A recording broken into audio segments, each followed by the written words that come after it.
Good evening, lovely tubers. White Mexican back again tonight for another Market Watch Investments video. Hope you guys are making some fantastic Yu-Gi-Oh! Investments yourself. Today is going to be kind of a theme-based video.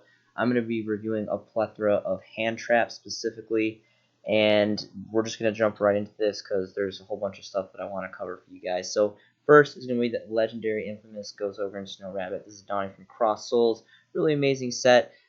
Personally, my favorite Ghost Girl out of all of them, the artwork is just completely unparalleled. It's got like the amazing katanas over here. It's got the Ghost Spirit in the back. White and red blend together really, really nicely. It's got like the demon horns and just like the blood shot, like deep blood eye gloss is really great.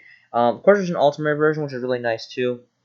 My personal favorite is the first edition original OG print Secrets, and this is just an amazing card in general. It's a hand trap that's always kind of coming in and out of the meta and the game state, but it's the artwork and just the collectability value. And Cross Souls is getting up there in age now, and this is just an amazing secret rare, and it's already bleeding into the collector's market. As you can see here, it's holding about a $4 price point, solid 40 bones before we even hit the first editions. First editions are going to be about 48. And they trickle up to 60 plus. Bottoms out at 80, incredible. And there's only one page, and 3 is the fattest stack on here. There's really not a whole lot. So this card, OG print, just being chewed up in the market like crazy. So this is just great. I love this card a lot. Really good card. Ghost Reaper and Winter Cherries. One thing I want to touch up on again, granted. So my personal belief, and specifically why I'm kind of go in and out of reviewing the Ghost Girls, is because artwork alone and them just being secret rares is going to hold great value. And the further we get away from prints, the more collector's value they're going to bleed into it. That's kind of just my stance on that. But moving on here, Ghost Reaper and Winter Cherries, some of them, of course, are really good, though. And depending on the game state and like how the game changes, like they come in and out of favor with the players, and it's just there's a lot of diversity of these cards, and I just really value them a lot. So Ghost Reaper and Winter Cherries is going to be the next one. Dying from Shining Victories. This was, if I'm not mistaken, this was a transition set.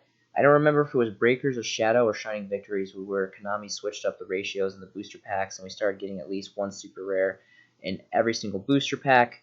You guys can check my history on that, but I'm pretty sure it was Shining Victories, if I'm not mistaken.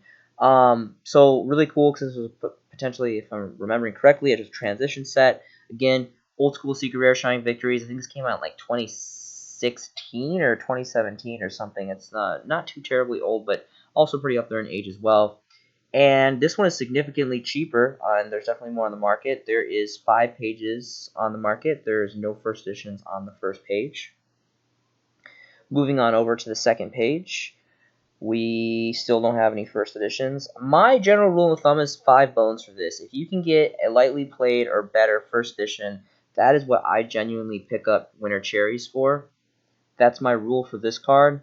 And it's all the way up to 11 now. So, I mean, there you go. It's already starting to increase in value. There's one here for 11, and then there's one for about 13, 14. That's 14 plus, and then it goes up to 50 bones, and there's only one page left. So definitely seeing some significant value for original OG print first edition Ghost Reaper. Next is going to be Ghost Sister and Spooky Dogwood. This is actually a relatively playable card. I run this in my Mermail Atlantean builds. I usually run 3 of these, depending on what's going on. I think it's a really, really good card in that deck. Of course, this is the original OG Secret Rare print. Unlimiteds are about 10, but no one really cares about those because they're unlimited and they're pretty much kind of useless, in my opinion. But moving on to first editions, the first edition is going to be about 14-20, and then we're going to move on to the third page. We get a couple more, and it's roughly around 14-15 bones, pretty much all across the board. And there is a couple pages here for you guys to choose from. So pretty cool artwork. And it is it's pretty nice. Alright, so moving on to Ghost, Mourner, and Moonlit Chill. Now, I forgot to mention, I did mention, there is an ultimate rare version of this, of a Ghost Ogre. Secret Rare is the highest for this one, Secret Rare is the highest for Ghost Sister, and there is actually a Starlight Rare version of Ghost Mourner and Moonlit Chill. Personally, Starlight Rares, they are just ridiculously expensive, and I personally, I mean, I'm probably going to get lynched for this. I don't think Starlight Rares look good. I'm not a fan of them. I think they're just kind of too overdone. They don't really blend that well, and I don't know, maybe it's just me because I haven't actually seen them like up close, like in person. I've only seen like pictures online because I personally don't own any Starlight Rares. I think the idea behind them is pretty cool, and like the ratios, so they're super hard. That's pretty cool, but they're no Ghost Rares. Like, let's be real, ladies and gentlemen. Ghost Rares are forever going to be, in my opinion, white Mexican logic, are going to be the most aesthetically pleasing cards that have been ever produced, probably ever. Anyway, so this is definitely I would definitely recommend the normal, just a normal secret rare, and it's going for pretty fat price points. It's about about 28, and then it jumps to about 30, and pretty much all across the board, plenty available. But I'm really surprised that this card is holding such a good price point because I think its effect is really terrible. This is definitely one of the least played hand trap girls in my opinion, but really cool artwork and really cool name. Ghost Bell and Haunted Mansion is going to be next. Original OG secret rare print from Flames Destruction. This is the highest rarity that we currently have here in the TCG. Unlimiteds are going to be about 14 bones. No first editions on the first page. Moving to the second page. And we get a first edition, donning about 19 bones, and it goes to a whopping 26. So this card is definitely holding some pretty good price points. And really great artwork. Again, this is the highest rarity of this version. And this card is really diverse. This is definitely one of the ones that I could see more easily transitioning back into the game state. And of course, we have infamous Ash Blossom and Joy Spring, everyone's favorite, just powerhouse hand trap card. This is forever going to be just an amazing. The artwork, it's one of the best artworks out of the Ghost Girls, indefinitely. This is like right up there with Ghost Ogre, in my opinion. Really, really amazing artwork. Just the colors and the foiling, and it's just so great. Pretty sure that we're due for an Ultimate Rare version of this. The OCG in Japan has had Ultimate Rares forever. I think this would be really nice. They also have collector rares of this as well. So I think we should definitely get an Ultimate print of Ash Blossom. This has just been such an infamous hand trap for so long. It's just such a powerhouse card. Unlimiteds alone are starting out at 41. Let's see if we can dig up some first editions. This is going to see some pretty ungodly price points just because just the playability of this card and the artwork and it being like a cutesy anime card. Just so great. And it's 60 bones. There's a 2-stack here for 60 bones. And there's only 5 pages on the market.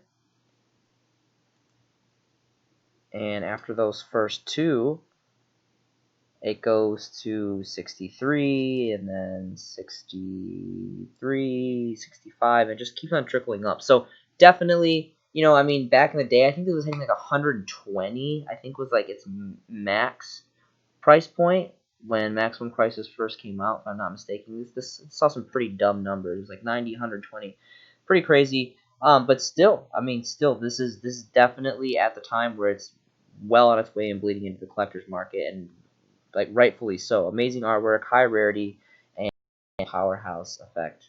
And it's just, it's going to be unparalleled. And the highest rarity that we have currently right here in TCG. Next is going to be Effect Veiler. So one of the all-time, just old school, just great hand traps. Always kind of coming in and out. Level 1, light spellcaster tuner. Can't, argue with those stats. We have the Duelist Revolution, ultra rares. Of course, this card comes ultra rare as well. Doji Prince. Dual Rev was donned at Ultimate Print, which are just ungodly expensive right now. Oh my gosh, those cards are expensive. And especially if you want to go first edition, like, good luck on that. I don't have any Ultimate Rares of these. The highest I have is the original first Ultras. But there's a lot of cool prints, so definitely a lot of healthcare alternatives. You guys can go if you want to dig out a first edition, just a normal Ultra. Those look very nice. Of course, we have the Duel Saga and its very own Merit Alone exclusive rarity. Really good, great. This one is pretty nice. So I do want to look at this because this is definitely up. I think this is definitely the second runner up to the Ultimate Rare. Everyone knows the Ultimate Rare is, really nice. Got a really fat price tag, but, it's just really gorgeous. But there's just not a lot on the market, and it's really expensive. So I think the Duelist Saga, for its price, is really aesthetically pleasing, and it's a really great rarity.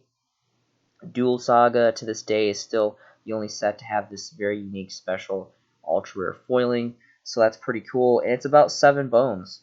So this is kind of increased a little bit. I remember these being like 3-ish, 5 for quite a while. Jumped all the way up to about 1420 at a certain point. So it's kind of been fluctuating all over the place. But this is definitely a healthy alternative if you guys, don't want to get the ultimate rares. Another great choice is the super rares, the special edition promos, which came super rare out of Order of Chaos, which is extremely ancient now. Really cool set. We donned Inzectors out of that. I'm a really big fan of Inzectors. I like that deck a lot. And here it is here, and this has seen a pretty interesting price increase because like for the longest time, this was like $2, 1 bone, 2 bones, and it looks like it's sitting at pretty much about that same price point, 2 or 3 bones. I personally just went through my mail. I had like piles and piles of mail buildup that I've just been kind of procrastinating opening up. But I opened up probably about like 50 letters of mail of cards today, and organizing them all out and sleeving them up, and it took a long time, but it was pretty fun. And I got a significant fat stack of these supers, and I don't remember exactly how much I paid, but I want to say I paid a little bit under 2 bones, and this is just dawning right around 3+ now. So it's seen a small, significant price increase. There is 4 pages of this. So I've said it before, I'll say it again. I love my hand traps and super rares.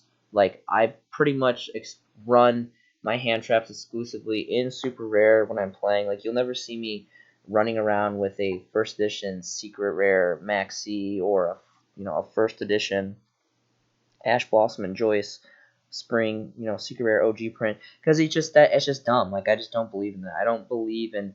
I think like for certain things, like it's nice to have high rarity, but it's more for just like an investment and for collectability. I really don't like playing with my high rarity cards because I just got a thing of like I don't want to damage them, and I think super rare specifically for hand traps because they're really swappable and it changes the game states. It depends on what hand traps you want to use, what decks your opponents are playing. I think super rare is fine. I think it looks good. It's still a hollow foil. It looks cool. It looks solid.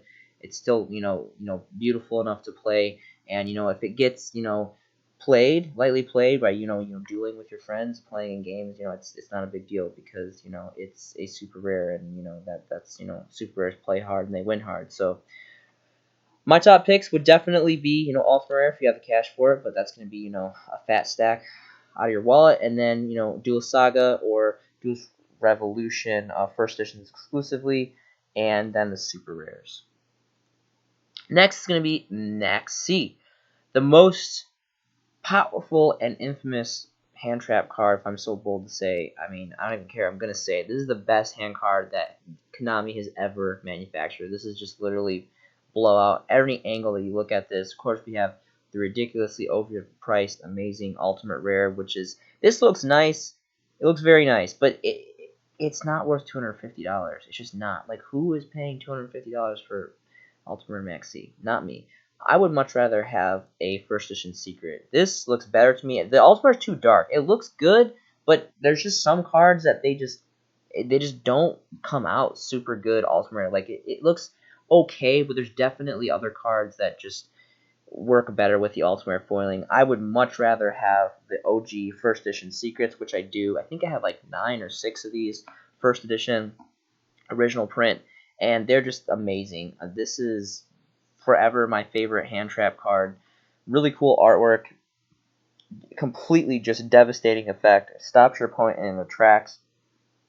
Unlimiteds alone are going for 46, but we don't really. I mean, that's impressive for an unlimited to hold 46. I mean, I would definitely sell. I think I already sold my unlimiteds, if I'm not mistaken. If not, I definitely need to list them because I mean, this is ridiculous that it's holding such a fat price point as unlimiteds. Still no first editions here. We're going to go ahead and check out the third page. See if we can dig out. Darling, the first edition is going to be 90 bones. Incredible. Then it goes straight to 100. And then, then it goes to 100. So that is pretty incredible. And Maxi, just a legendary card. So Also, there is super rare versions. Where did the super rares come from? They were tin promos. It was one like one of the dragon rulers. No, it wasn't dragon rulers. It was one of the Hanzo tin, I think. Anyway, the secret is really amazing. This is obviously like the ideal choice to go. White Mexican Logic. I would definitely go for this one if you can. First edition. It's ungodly expensive right now. This is going to come off the ban list eventually. I promise you. Everything has potential to come off the ban list. It's just a matter if it gets errated. Some White Mexican Logic for you guys.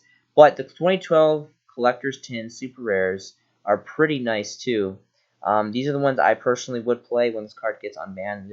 I have multiple copies of the Supers. Those are the ones that I'm going to be personally running in my deck, and I usually try to pick these up for about 5. It looks like the lowest is about 8, but I mean all the maxis are pretty much expensive. But if you don't want to go for the secret rare, I think the first, and I would recommend that you guys could place as supers just to play with, so you don't have to mess up your high rarity ones.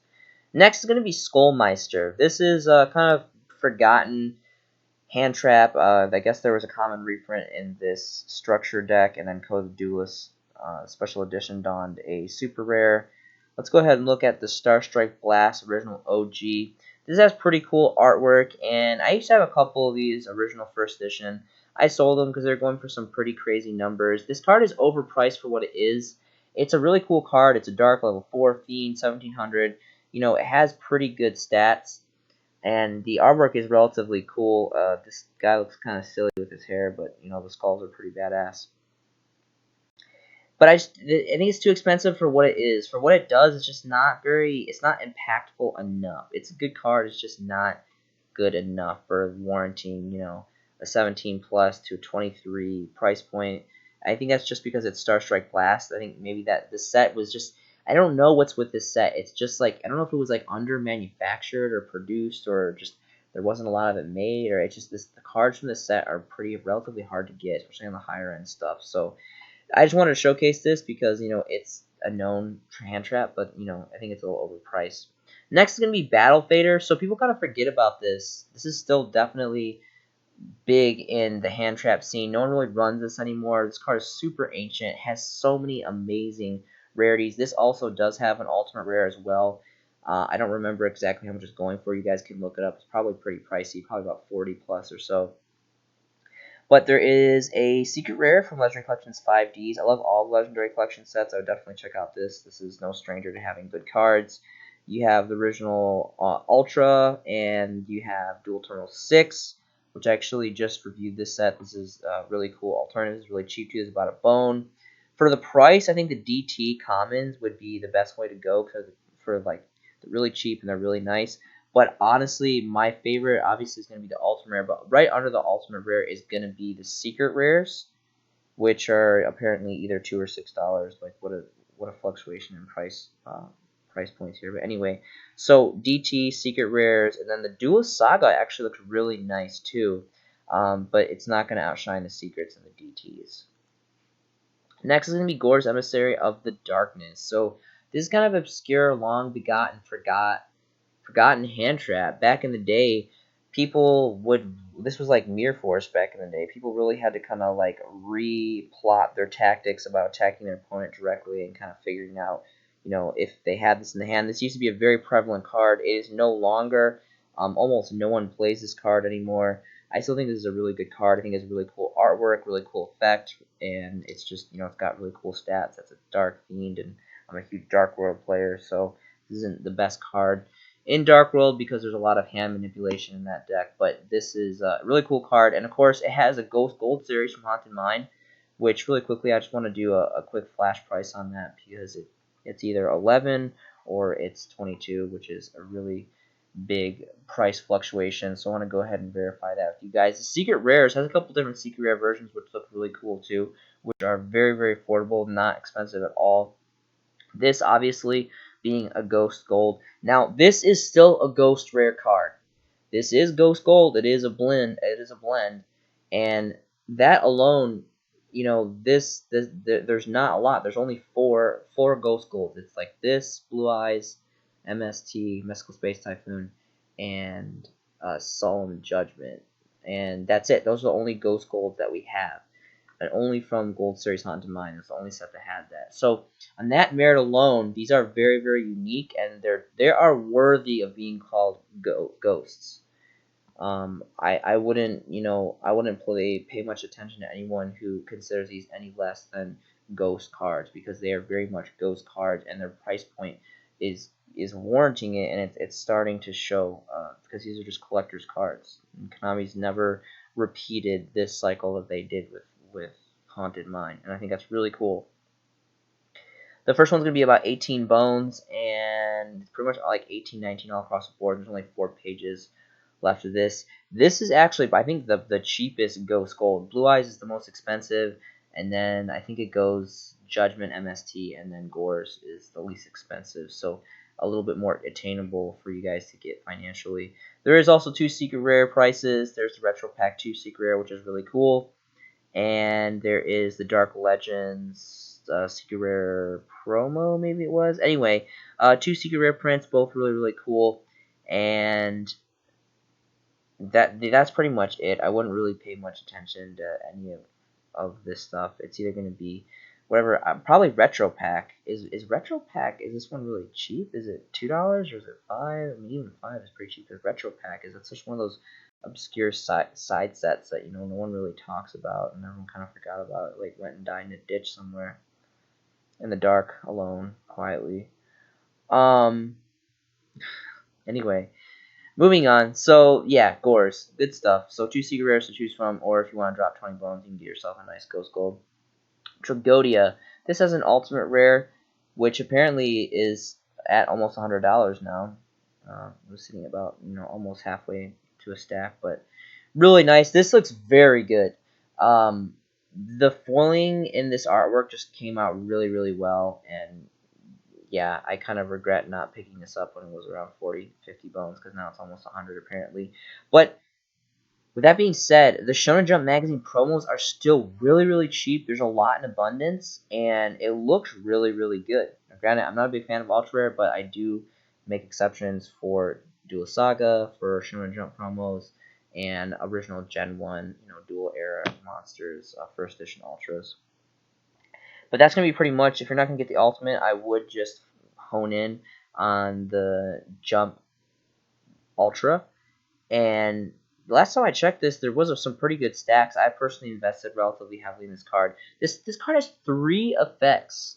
It's a Dark, it's a Fiend, it's got all these crazy level stars and Mystery Attack and all that great stuff. But really cool artwork too.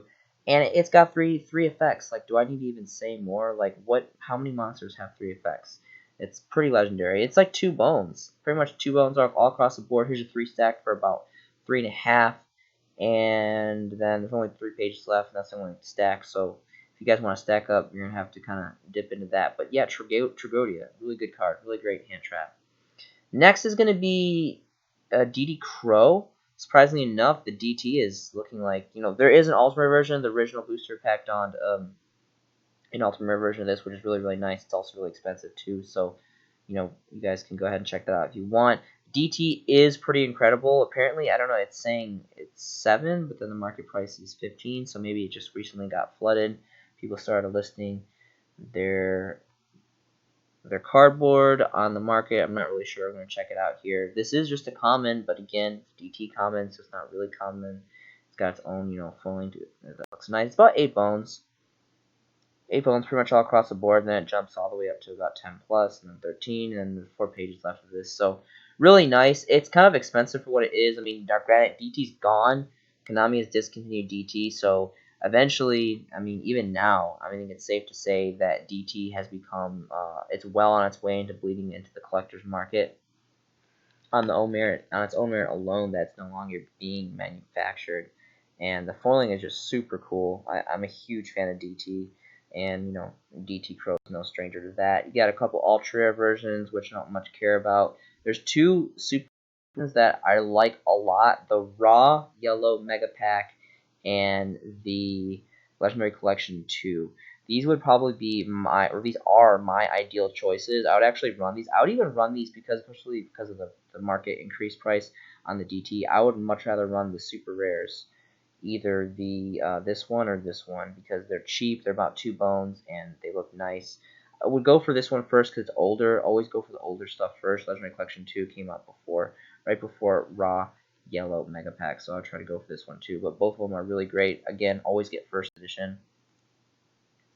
Next is going to be Puppet Plant. So there's 2 commons, and then there's this OG, well, not OG, but there is this Turbo Pack Booster 5 Rare. This is still extremely cheap, and I'm pretty sure there's still some pretty fat stacks available. I think this card is a really underlooked hand trap. People, I've seen a couple people talk about this, and it kind of comes in and out of the spotlight. Definitely don't think it gets as much attention as it deserves. It's a really good card. It's cool that we got a little bit of a rarity bump as a rare, and it's cool because it's turbo pack, so there's not this is old now too, so it's hard to get. I really wish that we could get an even higher rarity, like maybe a super or. But depending on what set that would come out, that would probably come out in like a side set, and it would really come off really cheap. This would be really ideal because it's a tournament card, and it's really unfortunate they didn't make this a super. I think it definitely deserved to be a super. It would have been better if they made it a super out of Turbo 5, but they made it a rare, which is fine because it's still an update from the common, and it's about a half bone. It's pretty much half bone across the board. Here's a 5 stack for a little bit over half, and a 4 stack here. Only 2 pages left, so this is really kind of dwindling down in abundance, but really good card. Next is going to be Van Dalgyan, the Dark Dragon Lord. There is a 2010 Collector's Tin Ultra, which is kind of utter garbage, and then you have the R Manga Promo Secret Rare, which apparently is either $3 or $14. Again, these price fluctuations on these previews are pretty incredible. So this is pretty much for counter fairies. This is a counter fairy hand trap card. Really cool artwork, pretty cool effect. You can pause the video, read it here if you want. Obviously, there's only 2 different versions. This being the secret rare is going to be the best one. It has had a really significant price increase. It's about 16 bones now. This card was not 16 bones. I don't know why. And then it jumps all the way up to 45. My goodness, what a price fluctuation. So, I mean, that's it right there. There's like none on the market. Someone did some kind of buyout, or I don't know, someone went around like burning little kids' cardboard or something. I don't really know how this happened, but this is definitely not. It's supply and demand. There's just not a lot on the market. That's the only reason why this is at the price point that it's at. Now, I have this card. I have several of these cards. I think I have at least a playset of this card because I love counter fairies, and have experimented with this card in counter fairies. But this is a pretty ridiculous price point if you really kind of look at what this card does. But it's it's just there's not a lot on the market, and this is kind of a obscure thing to get cards from, and it's probably relatively old, so I kind of get it. Next and last is going to be Droll and Lockbird. I love this card. This is definitely one of my top 5 for hand traps. This card is just extremely impactful, completely blowout, has really cool artwork. This is the super rare version. This is my personal favorite version that we have from OTS Tournament Pack 1. Of course, there is an Ultimate Rare version from one of the other tournament packs, which was, it's pretty cool. It also is extremely expensive, too. For the price, I definitely think that this is the best version. Again, I love, love, love my hand traps in super rare. And, this is sitting at about 9. It's about 9. It's about 9, 10 bones. Plenty on the market here. I'm kind of tempted to get this. For the longest time, I've been waiting and waiting. Like 5 bones is like my dream price for this card. I would pick this card up all day. More specifically because it's from an OTS pack at 5 bones. Unfortunately, it's never really gotten to that point. I think one time it did. I didn't pull the trigger on it, and I kind of regret it because now it's kind of just stayed at like 15 and 20, and now it's at like 10. So it's really fluctuated a lot. But I really want a secret rare version of this card. Secret rare is my second favorite rarity, and I really love secret rare foiling, so I'm kind of being optimistic and I'm waiting for a secret rare print of this. But if this happens to trickle down a couple more bones, I would definitely be interested in investing because this card is just amazing. I love this card so much, and I really think that this card doesn't get more spotlight and as much as it deserves, because it is just a blowout, devastating hand trap. So I hope you guys are having a fantastic day. I love Yu-Gi-Oh! Yu-Gi-Oh! Has been a big part of my life for so many years. I've been in and out of the game. I've invested so much time and so much of like everything into this game. It's just a great hobby of mine. I'm very passionate about the game. I would love to talk to any of you guys about anything Yu-Gi-Oh related. My Facebook link is going to be below in the description. If you guys have any suggestions or anything you guys want to ask me, I would love to hear from each and every one of you. I love the friendship and the community of the player base here in this game, and I just think it'd be great to hear anything that you guys want to let me know. I hope you guys are having some fantastic. I hope you guys are making some fantastic Yu-Gi-Oh investments yourself. Thank you so much for watching these videos. This has been a showcasing by the White Mexican, and I will see you in the next video.